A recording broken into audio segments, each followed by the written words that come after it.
Halo teman-teman, ATLM Indonesia. Nah, kali ini kita berjumpa kembali di pengendalian mutu laboratorium kesehatan, yaitu materi pengendalian mutu laboratorium tahap analitik.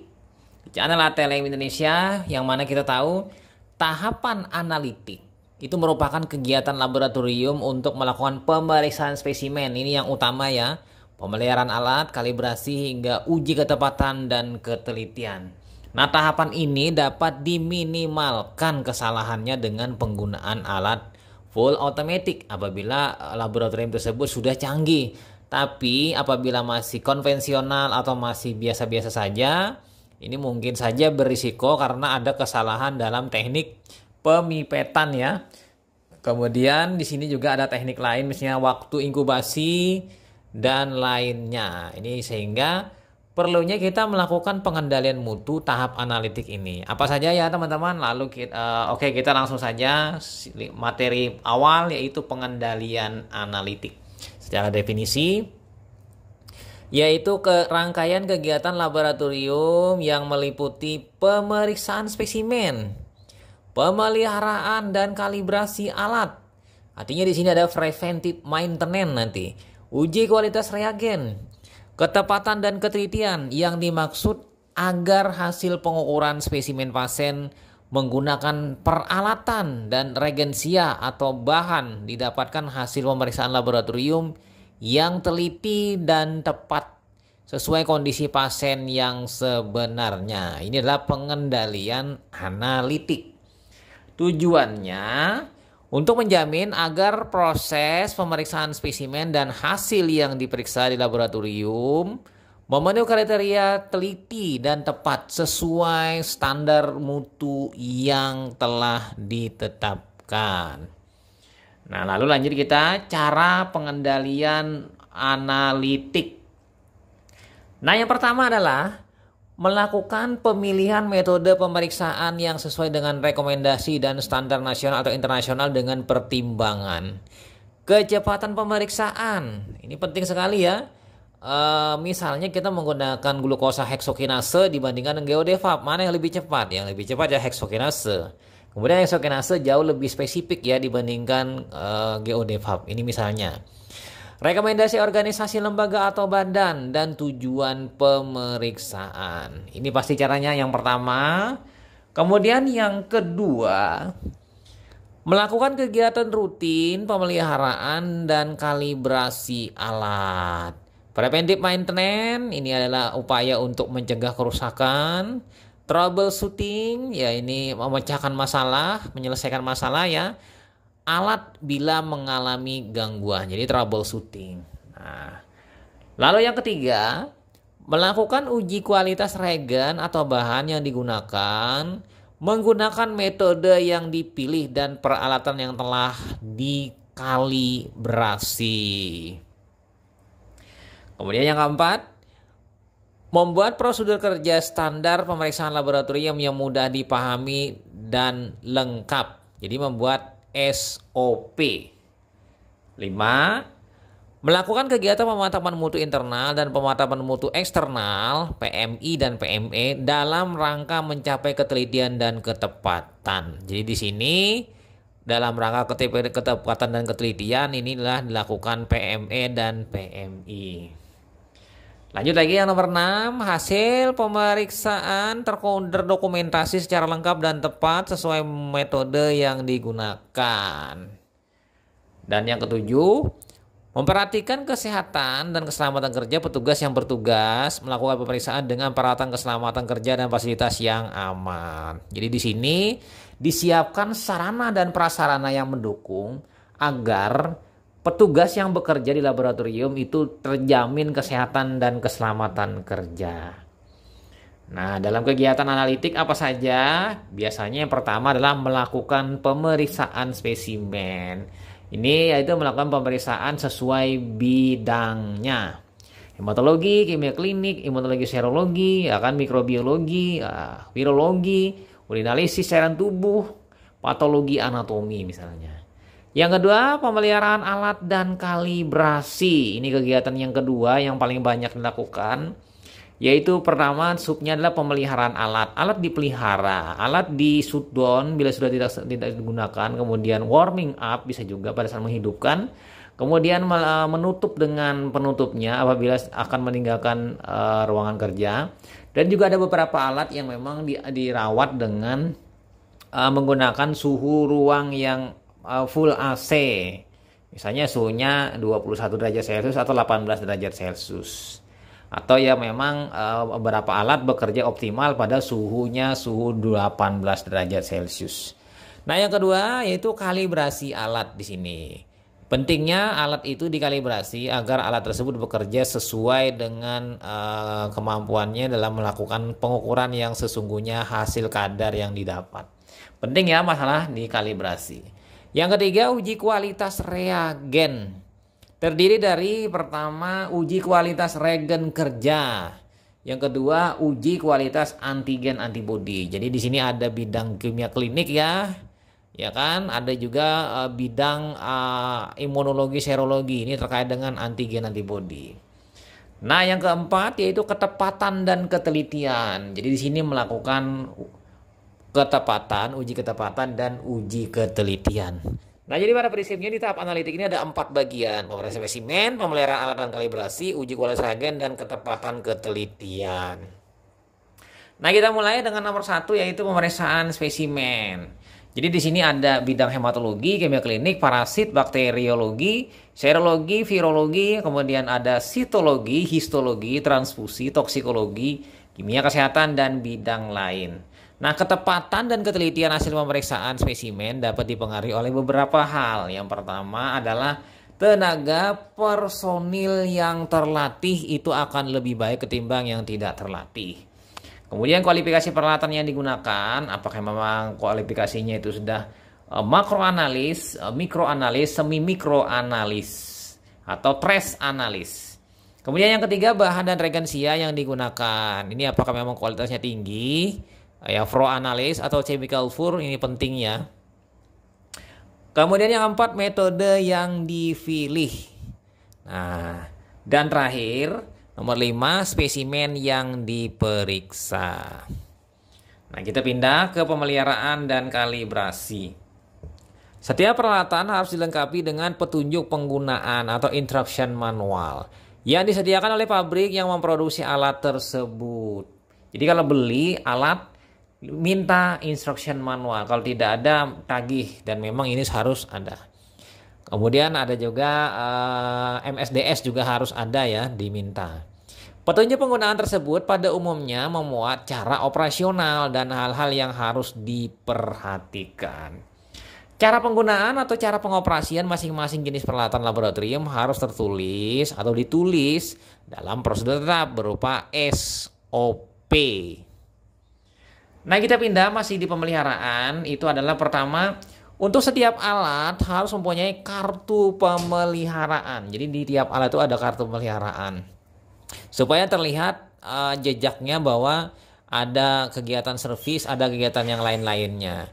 Yang diletakkan pada atau di dekat alat tersebut yang mencatat setiap tindakan pemeliharaan yang dilakukan dan kelainan-kelainan yang ditemukan.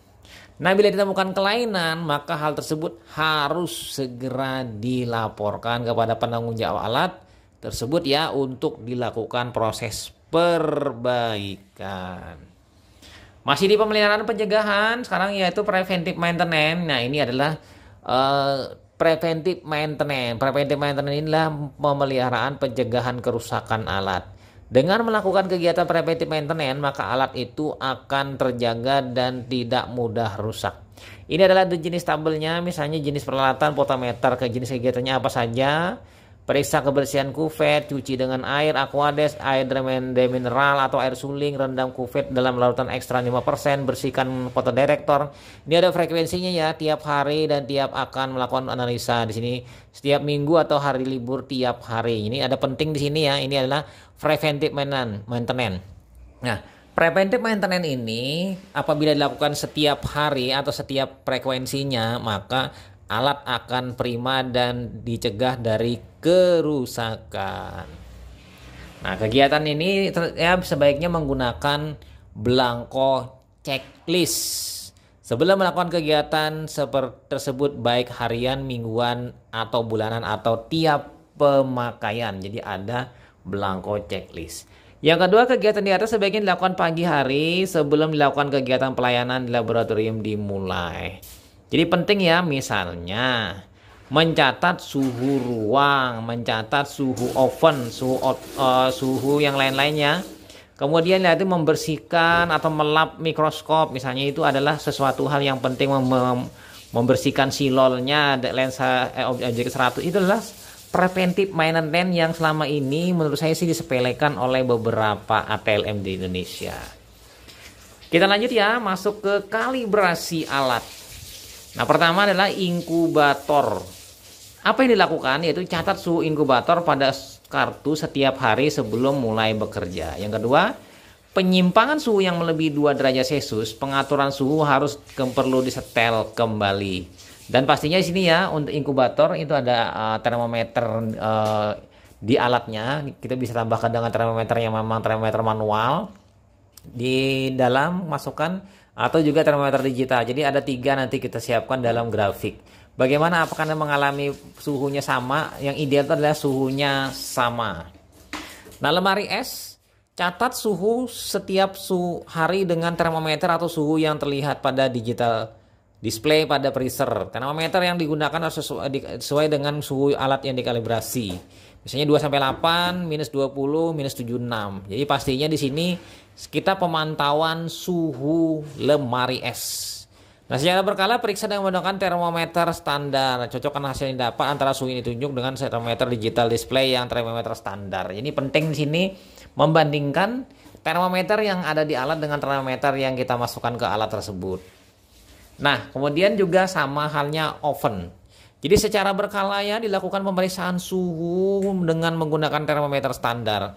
Cocokkan hasilnya yang didapat antara termometer yang pada alat tadi, oven tadi, dengan suhu yang ditunjuk oleh termometer standar. Misalnya termometernya menggunakan raksa atau termometer menggunakan merah ya, yang biasa merah itu isinya alkohol. Atau bisa menggunakan termometer digital. Tergantung nanti ya. Lalu kita pindah lagi masih di kalibrasi alat pipet. Nah, untuk pipet, timbang botol timbangan dengan timbangan analitik, kemudian catat hasilnya misalnya A miligram. Isap Aquades yang sudah diukur suhunya dengan pipet yang akan dikalibrasi masukkan dalam botol timbang. Timbang botol timbang yang sudah berisi Aquades yang catat hasilnya misalnya B miligram. Jadi hitung berat Aquades yaitu B dikurang A, keluarnya miligram. Maka volume Aquades adalah volume berat Aquades B kurang A dibagi BJ Aquades 0,997017. Nah, nanti akan ada hasil perhitungannya, ya kan, perbedaan antara volume dari perhitungan di atas dengan volume yang di pipet. Ini adalah teknik kalibrasi pipet ya, misalnya mikropipet. Nah, pindah ke rotator bisa menggunakan takometer. Nah, takometer di sini bisa kita melihat kecepatan takometer dengan alat pengatur kecepatan pada rotator. Yaitu menunjukkan angka berapa yang sama, berarti alat dalam keadaan baik. Jadi nanti seperti mirip saya centrifuge, ditempel stiker lalu diputar lalu akan ada memantau kecepatannya. Nah, untuk rotator cara sederhana bisa saja dengan memegang pensil secara tegak di samping plat. Lalu jalankan rotator sambil melihat jam, hitung sentuhan plat pada pensil dalam waktu 1 menit. Bila jumlah hitungan sesuai dengan alat pengukuran kecepatan berarti alat dalam kondisi baik. Nah, lanjut lagi masih di kalibrasi. Ini kalibrasi centrifuge menggunakan takometer mekanik. Nah, di sini ujung kabel yang satu dikaitkan pada kumparan motor di dalam, sedangkan ujung yang lain dihubungkan dengan alat meter. Set centrifuge pada RPM tertentu kemudian jalankan.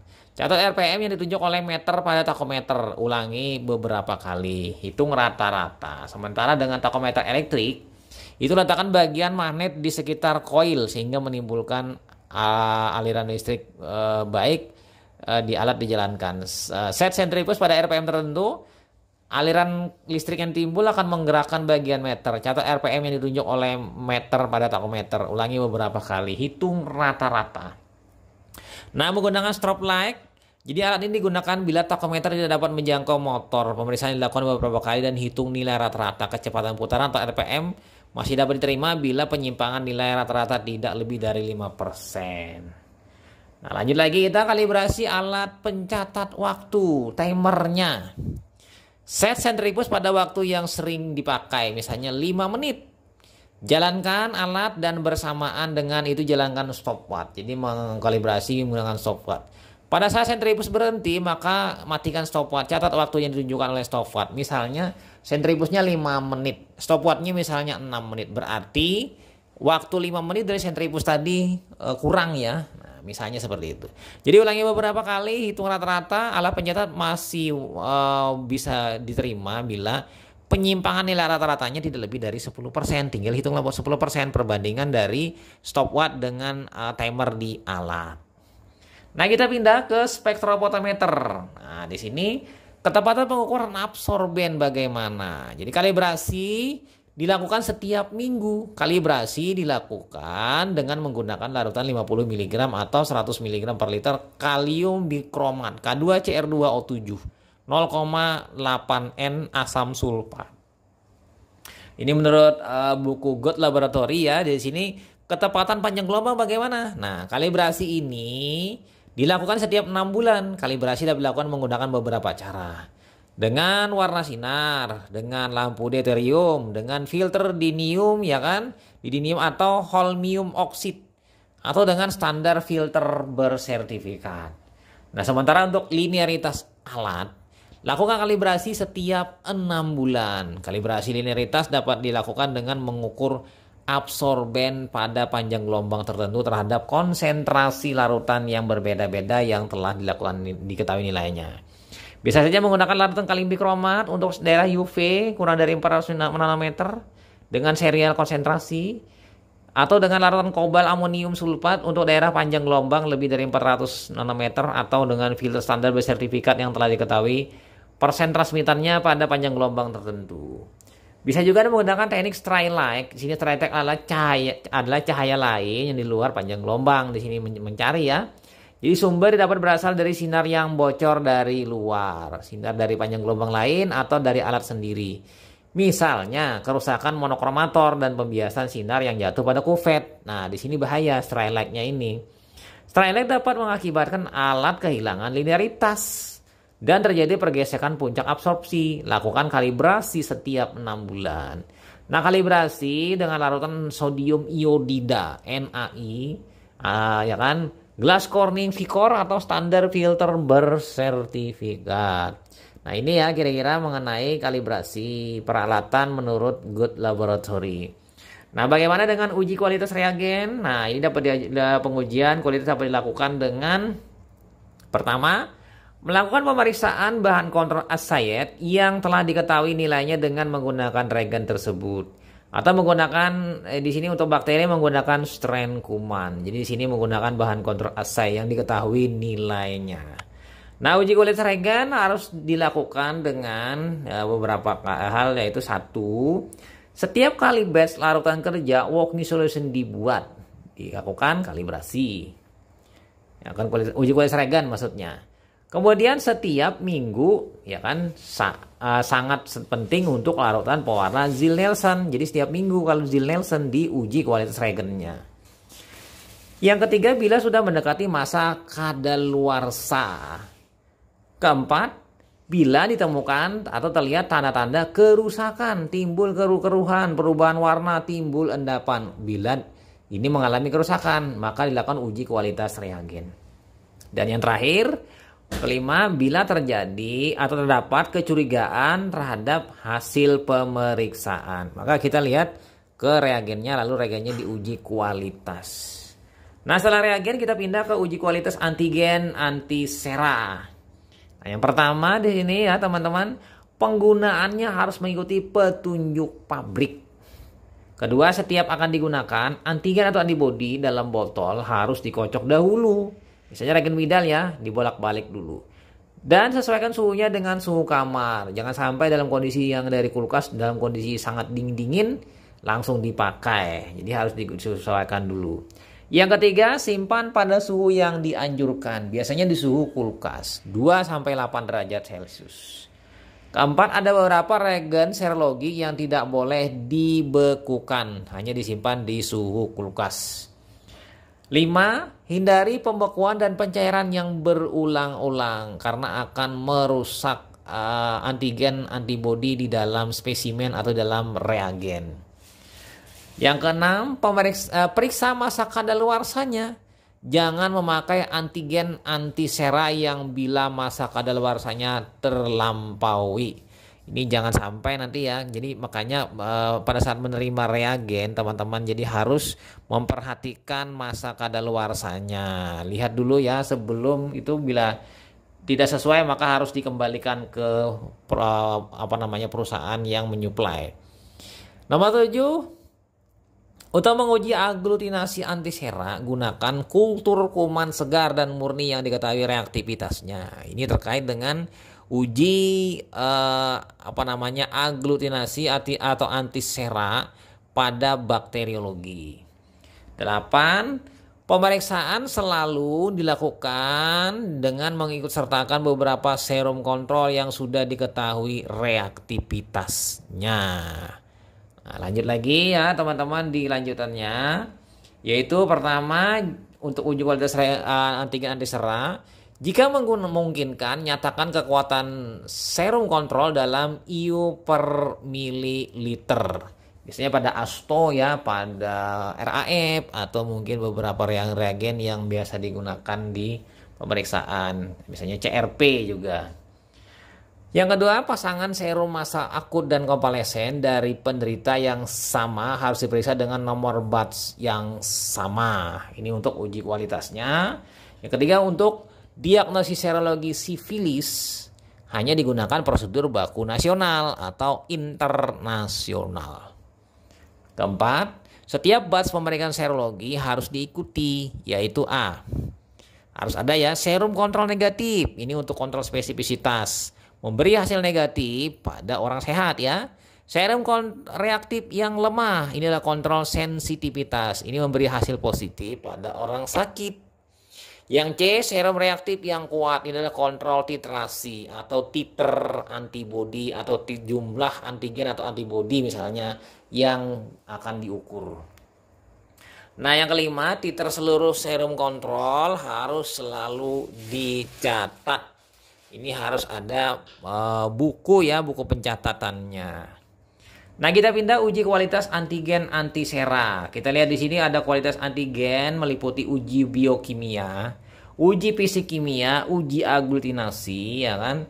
Uji titrasi, uji kemurnian dan uji binatang percobaan. Sementara untuk uji kualitas antigennya, ya di sini uji aglutinasi, uji titrasi, uji dengan berbagai antigen atau larutan NaCl. Jadi di sini antibodi dan antigen ya. Sini yang pertama itu antibodi, yang kedua antigen. Nah, kita pindah ke uji kualitas, uji ketepatan dan ketelitian maksudnya di sini. Nah, ketepatan dan ketelitian, akurasi, presisi. Hasil laboratorium ya digunakan untuk menentukan diagnosis, memantau pengobatan dan meramalkan prognosis. Maka amatlah perlu untuk selalu menjaga mutu hasil pemeriksaan. Dalam arti ya mempunyai tingkat akurasi dan presisi yang dapat dipertanggungjawabkan. Oleh sebab itu dilakukan uji ketepatan dan uji ketelitian. Ya kan, presisi, ya kan, ketelitian, akurasi, ketepatan. Nah, kita pindah ke uji ketelitian. Nah, ini secara umum ya kita bahas. Ada periode pendahuluan lebih dahulu. Nah, periode ini ditentukan dari nilai dasar yang merupakan nilai rujukan untuk pemeriksaan selanjutnya. Ini adalah awalnya. Ini biasanya dilakukan untuk serum kontrol yang unassigned, tidak memiliki nilai. Caranya bagaimana? Nah, periksalah bahan kontrol bersamaan dengan pemeriksaan spesimen setiap hari kerja. Atau pada hari parameter yang bersangkutan diperiksa sampai mencapai 25 hari kerja. Karena dalam sebulan itu ada hari Minggu sebanyak 5, jadi sekitar 25 hari kerja saya sudah memenuhi. Yang kedua, catat setiap nilai yang diperoleh tiap hari kerja tersebut dalam formulir periode pendahuluan pada kolom X. 3. Setelah diperoleh 25 nilai pemeriksaan, hitung nilai rata-ratanya, mean-nya. Kemudian Standar deviasi SD-nya, koefisien variasi CV, batas peringatan min 2 SD, dan batas kontrol min 3 SD. Nanti kita akan dapat 1 SD, 2 SD, dan 3 SD. Lalu siapkan di situ plot ya.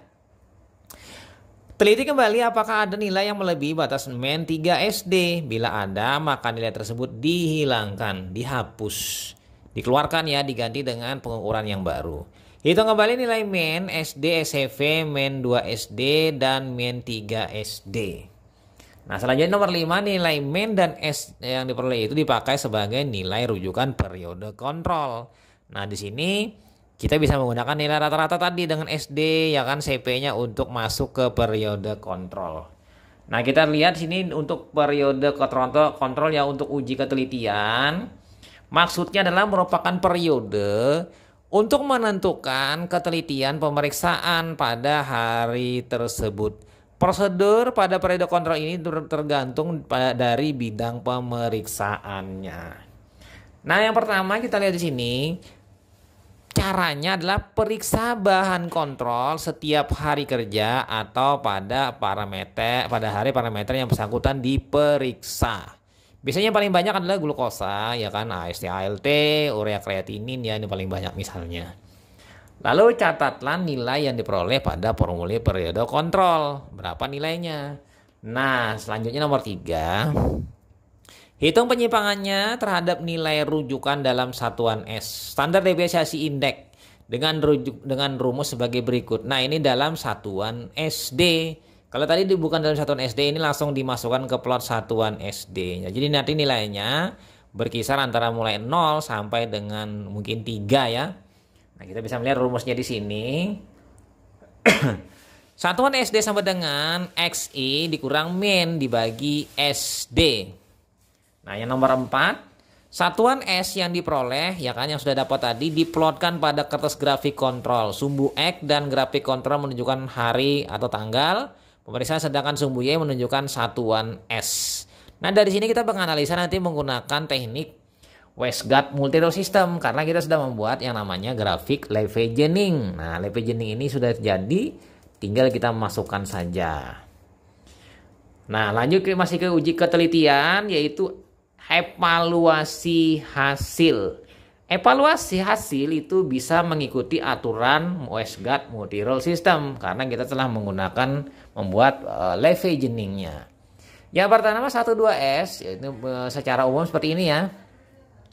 Seluruh pemeriksaan dari satu seri keluar dari 2 SD yang merupakan batas peringatan di luar X ya kan, 2 SD plus minus ya, bisa di bawah bisa di atas. Nah, kemudian 1S2 itu seluruh pemeriksaan dari satu seri dinyatakan keluar dari kontrol, keluar dari 3S. Ya, out of control apabila hasil pemeriksaan satu bahan kontrol melewati batas X3 SD, bisa plus bisa minus. Yang kedua 22S. Seluruh pemeriksaan dalam satu seri dinyatakan keluar ya kan dari kontrol apabila hasil pemeriksaan 2 buah, karena ada 2S. 2 kontrol berturut-turut keluar dari batas yang sama, yaitu X plus 2 SD atau X dikurang 2 SD. Berarti batas atas bawah atau di bawah atau di atas ya, tinggal yang lihat minnya atau yang plusnya. Kemudian yang nomor 4, R4S. Seluruh pemeriksaan dalam satu seri dinyatakan keluar dari kontrol apabila perbedaan antara 2 kontrol yang berturut-turut melebihi 4S. Jadi bisa 4-4 berada di bawah saja atau di atas saja, atau 2 di atas 2 di bawah. Satu kontrol di atas 2S, lainnya di bawah min 2S. Jadi 2-2 ya, bisa seperti itu. 4-1S. Ini adalah seluruh pemeriksaan satu seri dinyatakan keluar dari kontrol apabila 4 berkontrol berturut-turut keluar dari batas yang sama, yaitu X1S atau X2S. Jadi berturut-turut di 1S ya. Lanjut lagi di sini 10X. Jadi seluruh pemeriksaan dari satu seri dinyatakan keluar dari kontrol apabila 10 kontrol berturut-turut berada pada pihak yang sama atau dari nilai tengah. Jadi ada hanya di atas saja atau di bawah saja, ya kan, di plus aja atau di minus saja misalnya, seperti itu ya. Nah, ini adalah aturan Westgard. Mengenai aturan Westgard Multi-Row System, teman-teman bisa melihat di video saya ya lebih detailnya dengan bermacam aturan dan aturannya tambahan. Nah, kita pindah ke uji ketepatan. Tadi presisi, sekarang ke akurasi. Nah, pada uji ketepatan ini dipakai serum kontrol yang telah diketahui rentang nilai kontrolnya, assigned. Yang tadinya unassigned, ini assigned.